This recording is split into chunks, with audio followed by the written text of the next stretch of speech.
That was totally rude of me. I didn't even see that. Let me do that. Good morning, everyone. How's it going? Welcome to Slow News Day Morning Edition. My name is Steve Poykin, and I'm here in the middle of damn nowhere. I am probably going to be a little bit slower than usual again. I had not planned on quitting coffee this week. We're well, you're going to go through it with me, and I apologize for that. Let's see. None of this is. Well, God damn it. I had plans. Oh well. Never mind. The thing that I was trying to make work did not work. Well, it's audio for this week, Hamza, because I'm a freaking idiot and broke myself going to Stockton to do the Sunday show because we were experiencing significant internet problems here. And when I left to come back up to the farm, I left the box that has my microphone, my camera, my mic cable and shit in it in Stockton.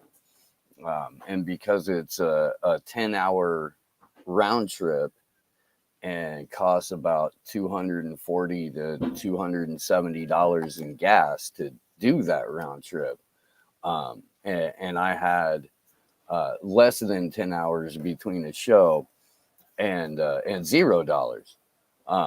I did not make that trip. So I can't.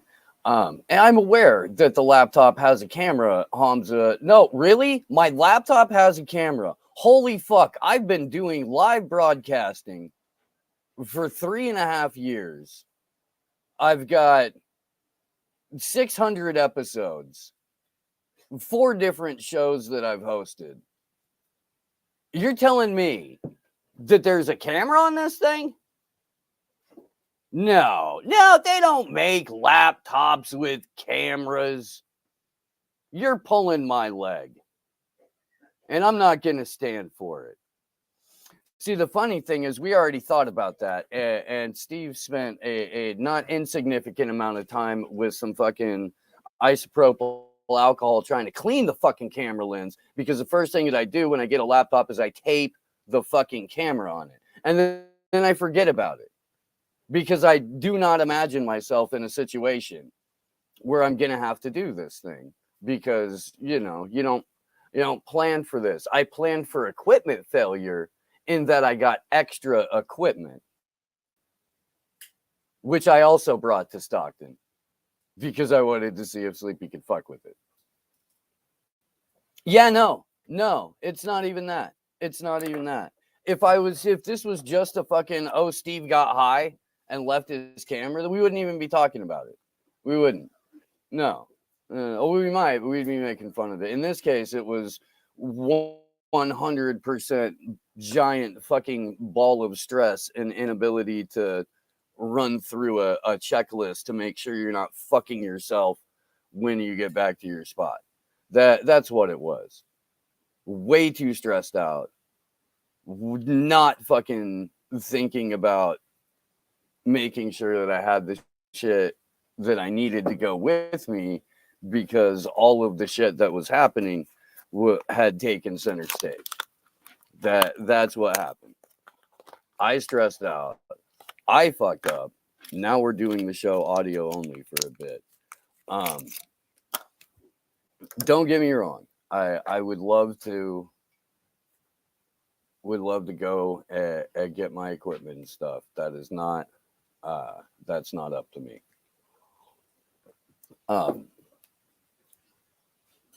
We've got stuff to talk about. I kept hearing yesterday that a ruling on Julian Assange's case from the High Court was imminent. I have not seen a single all this buzz yesterday about how today was the day we were going to hear what the High Court had determined the fate of Julian Assange was going to be. So far, so nothing. So I'm looking around in all of the usual spots, and I'm not seeing anything. We do have a clip of newly freed human being, Craig Murray, who just spent several months incarcerated, excuse me, for the crime of blogging.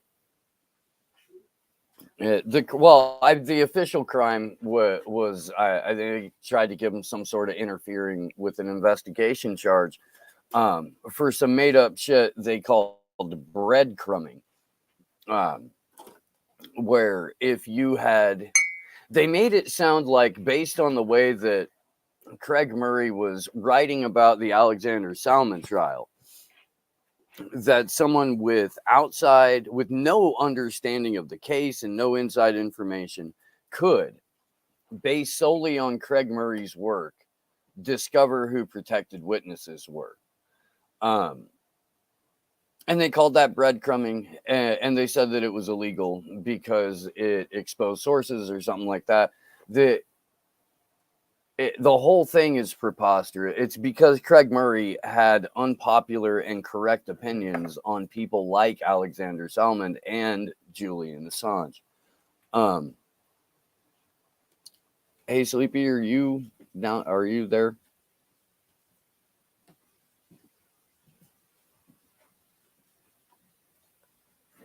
Well, whenever Sleepy turns up, we do have that Craig Murray clip.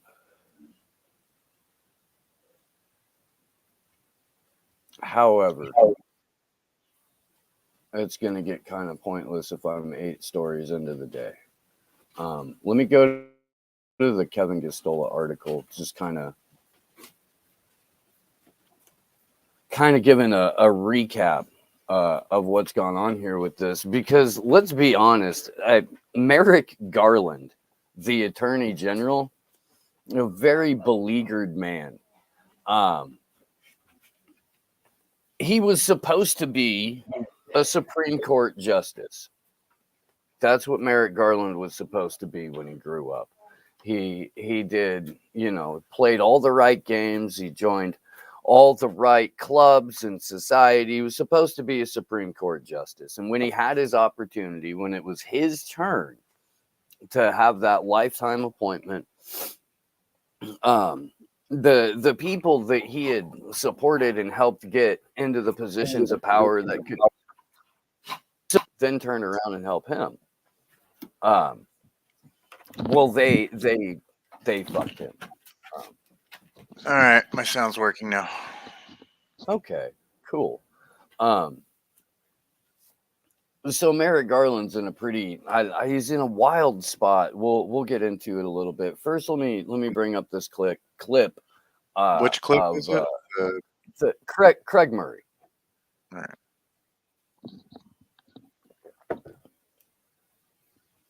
Very much was I received support from hundreds of people who wrote to me saying that they often do not agree with me politically, that they don't necessarily support Scottish independence, they don't necessarily share my left-wing political analysis, but they do think that journalism should be free and people should be free to publish facts without fear of being put in jail.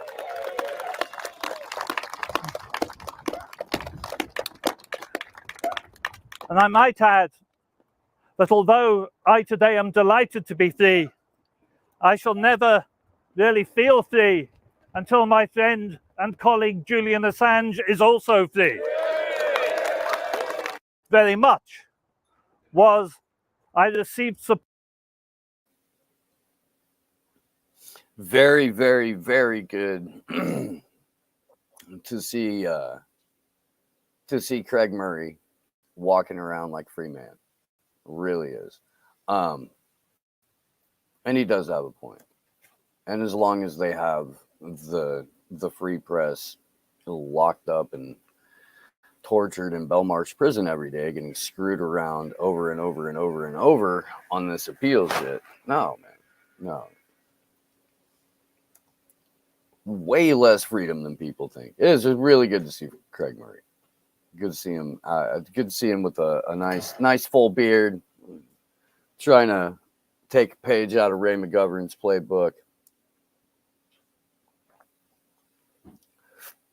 Did you guys see that they had to shave Ray for his heart surgery? Or at least that's the excuse that they're going with. Wow, that was kind of funny. You guys know how we, live in this cartoonish hellscape. Where did it go? Oh, God damn it. I saw something funny that I have to share. I have to share. I would be remiss if I did not. Can we do that? No, we can't. God damn it. StreamYard's bothering me. There we go.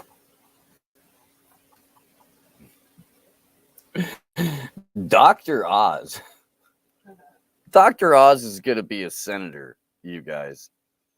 Dr. Oz wants a U.S. Senate seat. And I said, great. I say that's awesome. We've reached the point where, like, it's not even surprising that a reality TV or daytime TV snake oil salesman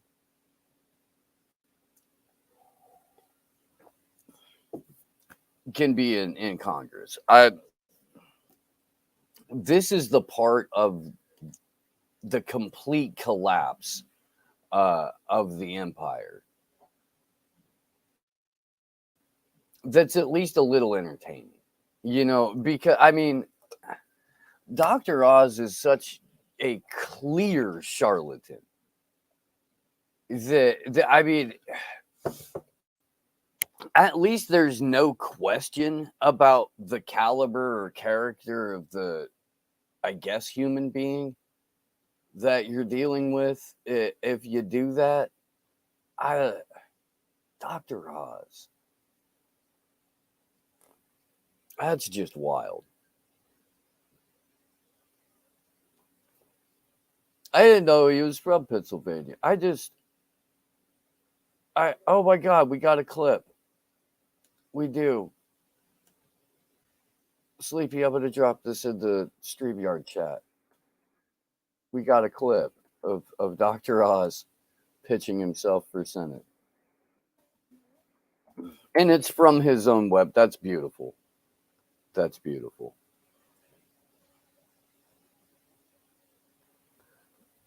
Hey, Sleepy, if you can, please grab that. Yeah, it takes me a minute, dude. Chill out. Okay. Yo.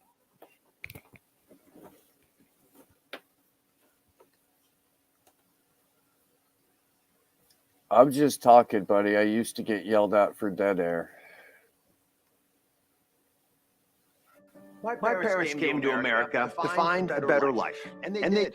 I attended great universities, raised a family, and became a successful surgeon. I invented a heart valve that saves thousands of lives. Then I started a TV show to advocate for you taking control of your health, and took on the medical establishment to argue against costly drugs and skyrocketing medical bills.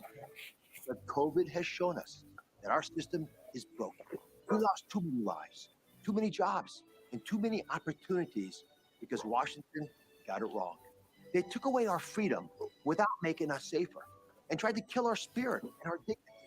As a heart surgeon, I know how precious life is. Pennsylvania needs a conservative who will put America first, one who can reignite our divine spark, bravely fight for freedom, and tell it like it is. That's why I'm running for Senate. I'm Dr. Oz, and I approve this message.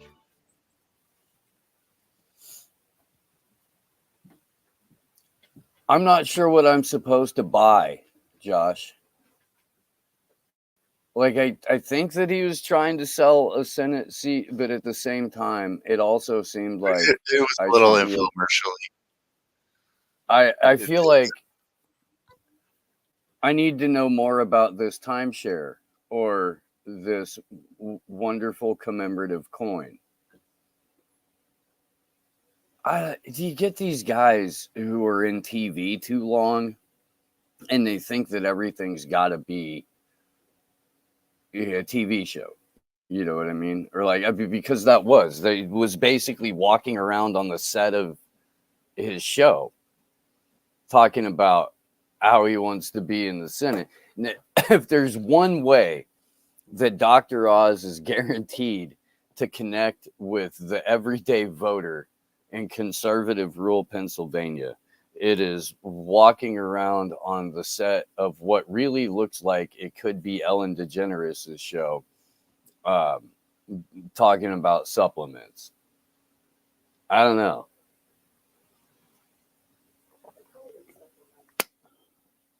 Yeah, I'll be back don't in a know. minute. For sure.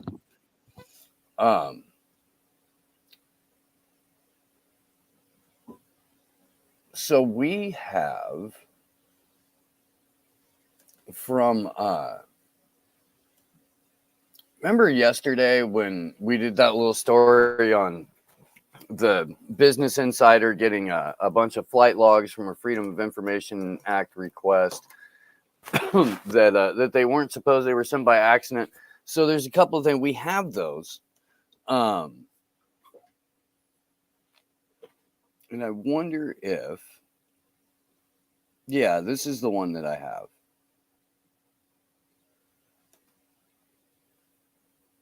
God damn it. Why aren't, what the fuck?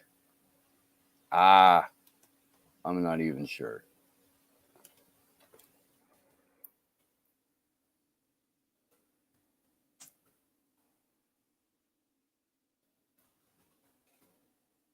Let's see. What the fuck? At any rate, I'm trying to read. I'm trying to make sure. I can't open the thing that Star sent, so I don't even know what's in it to compare. But we do have these.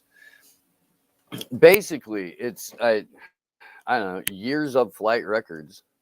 What the fuck? Stop. Jesus Christ. My computer's freaking out.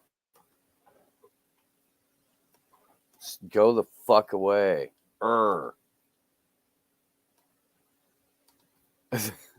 Technology is hurting me today.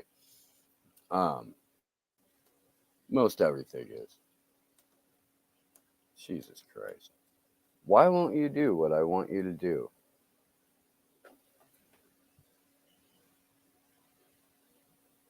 Hey, if if anyone would like the quality of the show to improve, our donate links are at the bottom, and as soon as I can leave the property, I promise I'll buy coffee. I just don't get to leave the property until I can make sure I can put gas in my truck, because otherwise that I'm just in town with a bag of coffee and no way to make it and no way to get home. So really, in which case the priority would be the fuel and not the coffee. But then I wouldn't be leaving at all until I could do both. So until I can do both, I'm just well fucked and essentially stranded. At least I sleep here, so that helps. It's not like I'm stranded someplace where I don't sleep. That would be even worse. These are going back. So supposedly, the way that this went down is they put a FOIA in for these flight logs. They got rejected by the FAA. They asked the FAA for something else. In response, the FAA sent them everything. So what Star was saying, that no passengers were listed in the new stuff. All of the records that I got sent yesterday all list passengers. So I'm not even sure what the stuff was, because I mean each and every one of these. God, fuck you, thing. What are you doing? I hate this.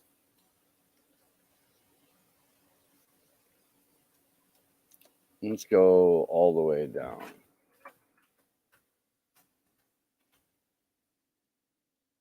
Okay, so yeah, the new stuff is not showing passengers. The new stuff has no passengers. All it has is a tag number and routes.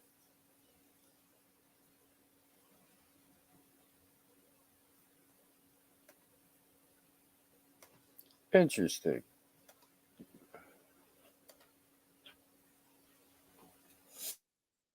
Um, a couple of the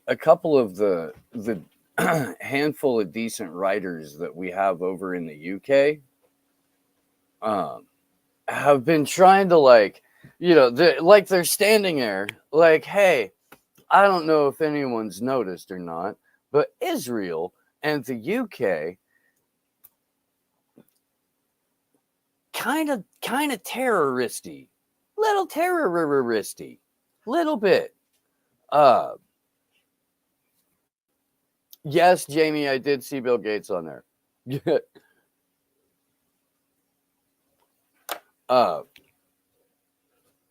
But yeah, so I like, while everything's going on with coronavirus and fucking Omicron and all that kind of crap, this is what's going on in the world of, let's annihilate the planet. Now this is so fucking dumb. It is. Like, last month, Garland Nixon hit me up and sent me a bunch of stuff to read through, because the nuclear deal talks had broken down again. And it was because the U.S. was doing a significant amount of posturing that was all for show. What the interesting quote to me in that was from President-elect Raisi of Iran, saying, look, if Iran wanted a nuclear weapon, we could do it anytime we wanted, at any point in the day. We're 95% to developing a nuclear weapon. We just don't want to. We don't. Things are mean. Shouldn't have to. Meanwhile, the UK and Israel and the US, absolute paranoid, shit your pants, let's usher in nuclear holocaust as soon as possible about it. The clock is ticking, which heightens the need for close cooperation with our partners and friends to thwart Tehran's ambitions, the UK's Liz Truss and her Israeli counterpart Yair Lapid wrote in the Telegraph newspaper on Sunday.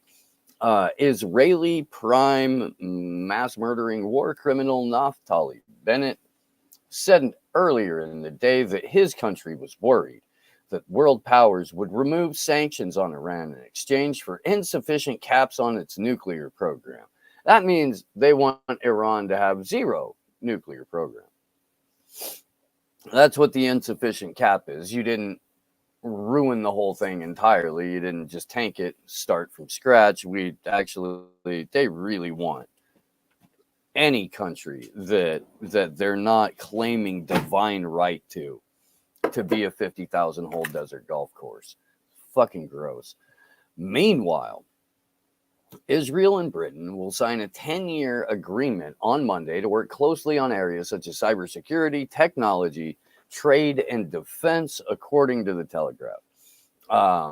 Foreign ministers added that Israel will officially become Britain's tier 1 cyber partner in a bid to improve its cyber defenses. As countries around the world face increased threats, the threats are all coming from either the Five Eyes countries or the terror cells that the Five Eyes countries have created, armed, funded, and trained. But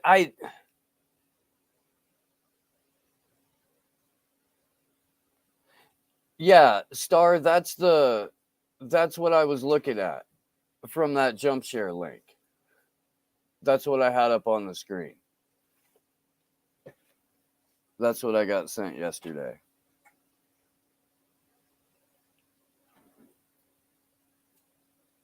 I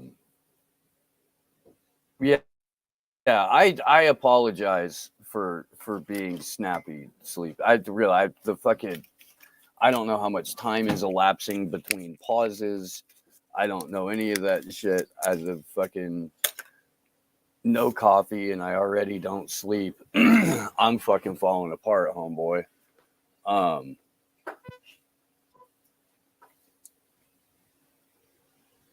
Let's see. Oh, we could do that. All right. So let me pull my tweet for that lead up. Twitter isn't the only company doing this, but there's so now that Jack stepped down, and now that oh god, do you remember his last name, Josh? Yeah, Who?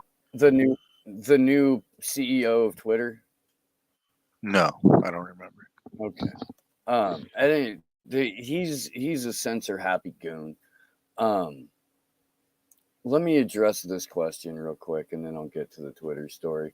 It's not even what's better, because and I'm gonna do a story about that. Not trying to pronounce it. Huh? Not trying to pronounce it. It's like Parag. Yeah. I mean, it's that fucking Indian psychopath that now runs Twitter, Agrawal. There we go. Parag Agrawal. I'll try to remember that. I don't even know if it's about what's better, Hamza, Signal or Twitter, because if your operating system is compromised and that's what the hacking suite tools are going after, then they've got everything. They've got Signal, they've got Telegram. It doesn't matter. Signal is weak and getting weaker by the segment, and really, honestly, like I don't fucking trust anyone pushing it. And yes, Agrawal is light years worse than Jack Dorsey. So Jack steps down the day that Ghislaine Maxwell goes to trial, which I'm sure is just a coincidence, but kind of funny to point at. Oh god damn it. And then Twitter safety announces this. This is at the same time because Jeffrey Epstein's pilot was on the stand at Ghislaine Maxwell's trial, testifying to all of the people that he flew place to place. While this is happening, Twitter says, yeah, we're not going to allow the sharing of private media, such as images or videos of private individuals without their consent. Publishing people's private info is also prohibited under the policy, as is threatening or incentivizing others to do so. Now, that sounds kind of nice, I guess, but it's Twitter and it's social media, and none of these people actually mean what they say. So let's take a look at the actual policy and see if maybe there's something a little bit different they're looking at.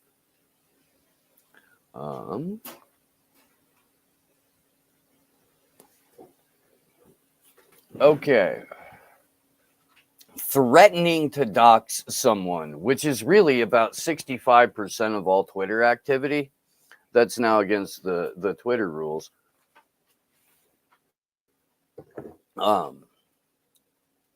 Asking for a bounty or reward for posting someone's information. Okay. When we're notified by individuals depicted or by an authorized representative that they did not consent to having their private image or video shared, we remove it. However, if the purpose is dissemination of private images of public figures or individuals who are part of public conversations is to harass, intimidate, or use fear to silence them, we may remove. This is what it's really about. The vast majority of the gotcha pictures of, for example, every single individual named by Jeffrey Epstein's pilot, those aren't publicly approved, has the permission of the people in the pictures to be released pictures.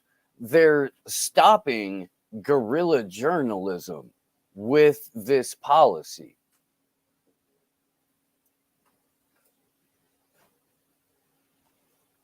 I don't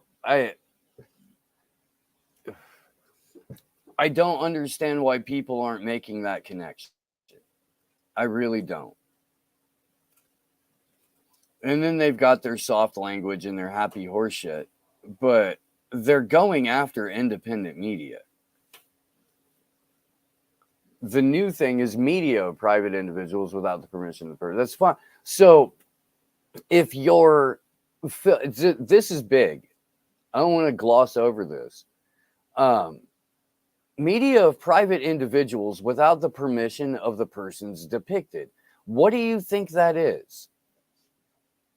It's not just paparazzi type, Luke Rudkowski guerrilla journalism. It's not just somebody running up with a camera and stick it in front of somebody's face and them saying, I don't give you my permission to record. Like, that's what they're talking about. But no, it's more than that.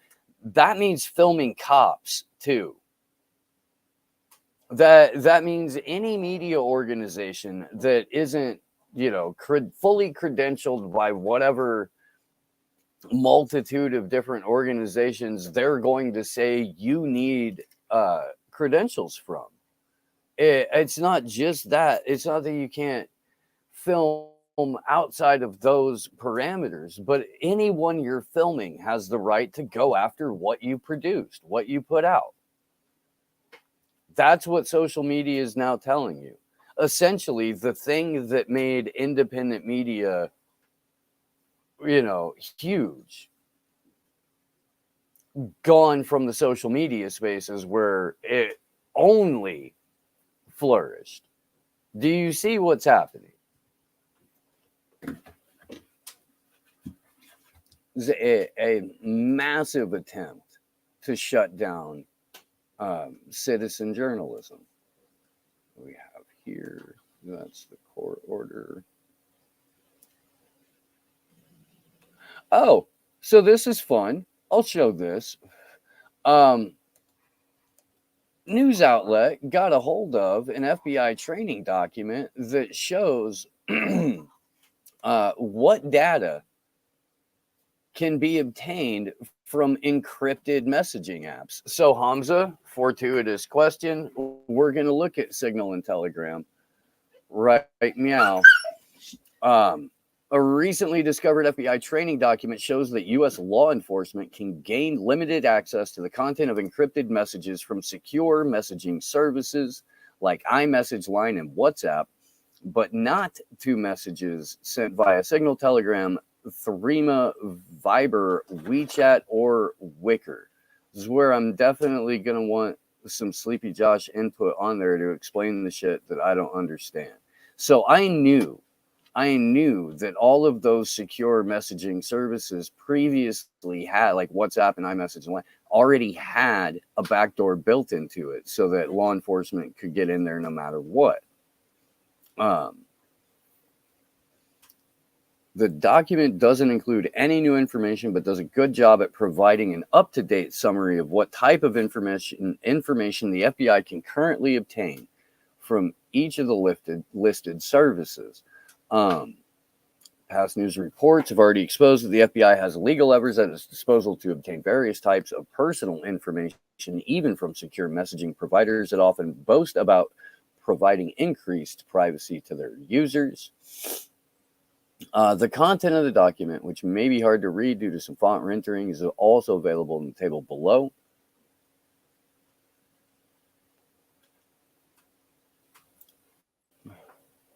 So with Apple iMessage, subpoena, you can get basic subscriber information.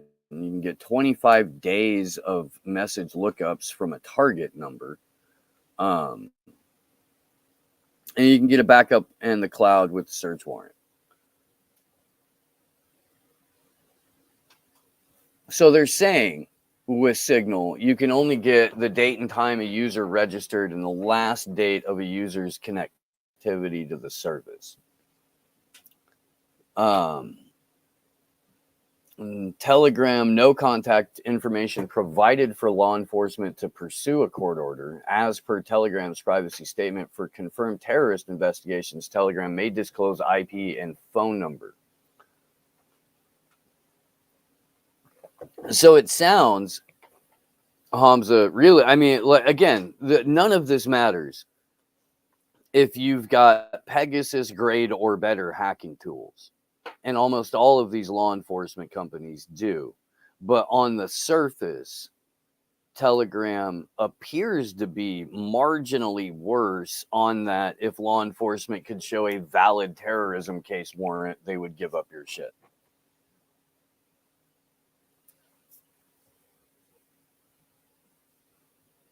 What's your take on that, Sleepy? I mean, I haven't used a lot of these, but I think they all most of them use pretty good encryption. The ones that are obviously backdoored or, owned by Facebook and shit. So. Okay. But I don't know, Signal, I'm not worried about them seeing your messages. You more got to worry about them being able to figure out who your fucking contacts and shit are. You can get shit out of the metadata on that one, but And then this is funny. I wanted to do this. I mean, she may be correct, Hamza. She may be. I did want to do this one.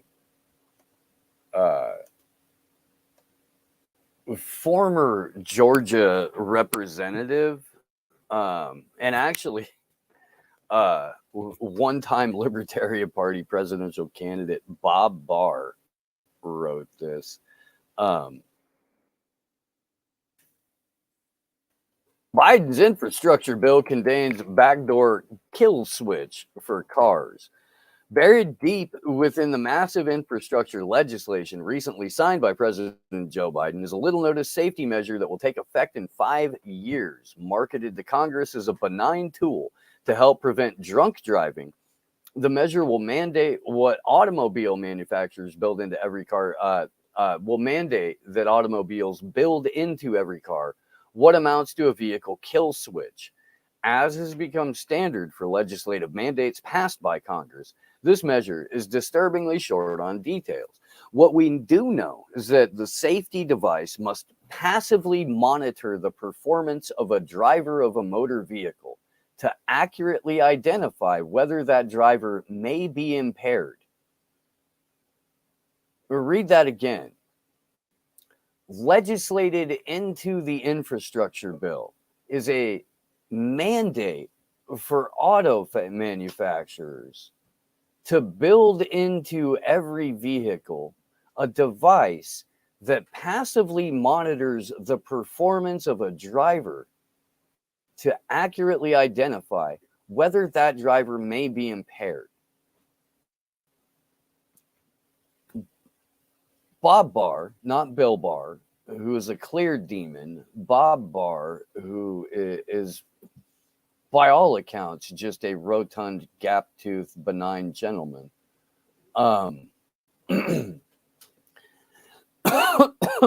Goes on to say, first use of the word passively suggests the system will always be on, constantly monitoring the vehicle. Yes, it does. It's exactly what it suggests. Secondly, the system must connect to the vehicle's operational controls so as to disable the vehicle either before driving or during when impairment is detected. Fun. Thirdly, it will be an open system, or at least one with a backdoor, meaning authorized or unauthorized third parties can remotely access the system's data at any time. This is a privacy disaster in the making, and the fact that the provision made it through Congress reveals yet again how little its members care about the privacy of their constituents or how little they read the actual bills that are put in front of them.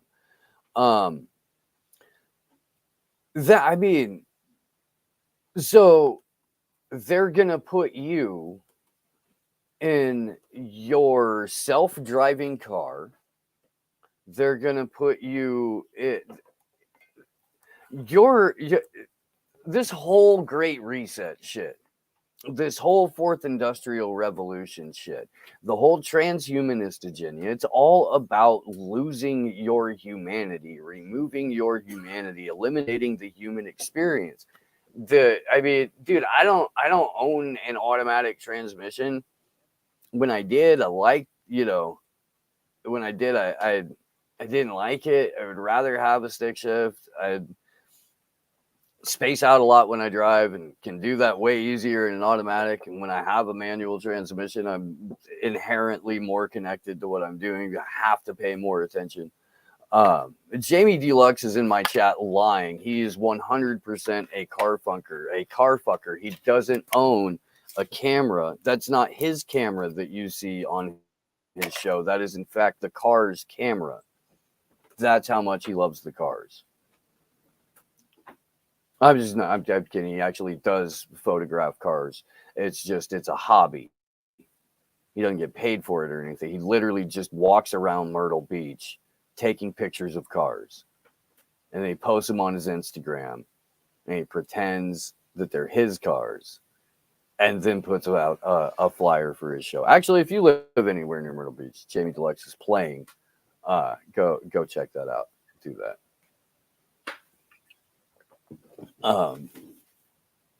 Yes, dude, it is. It's like a time of day procession where the roosters start way down at the bottom of the hill, and then as it gets closer to time to do the show, they come up. Really, like if you hear a rooster at a distance, it doesn't sound like it's having the life strangled out of it. But as it gets closer to you, you realize that no, that is not a joyful morning sound. Like really something cosmically is strangling every last breath out of that thing. And then they just, deep breathe and do it all over again. It's fascinating. It is. I think I've about exhausted all of the stuff that I can do on YouTube. So I'm going to go ahead and grab the link to the Rockfin stream. If you're watching us over on YouTube, why? They censor us. They roll back our view and like count. They unsubscribe people from the show all the time. They've had us demonetized over there since like February of last year. Watch us where they don't censor us, and wherever that may be. And thanks for hanging out over on the YouTubes. One more time, the show is sponsored by Matrix Bars. That's the QR code in the corner of the screen. You can scan for your very own psilocybin mushroom chocolate bar or bars. 4 delicious flavors, 3.5 grams in each one. They are delightful and they do the trick. So give them a shout. You can also find them at Matrix Genetics on Twitter and Instagram. MatrixGenetix at SlowNewsDayShow for the Cashapp and the PayPal. BuyMeACoffee.com/Bort BORT for Sleepy Josh. We have a GoFundMe in the description. Hit that up if you can. Please do support independent media. Boy, howdy, could we use some help this week? And if anybody's feeling particularly generous, would love to buy some coffee today. With that, we're going to get off of the YouTubes and over onto everywhere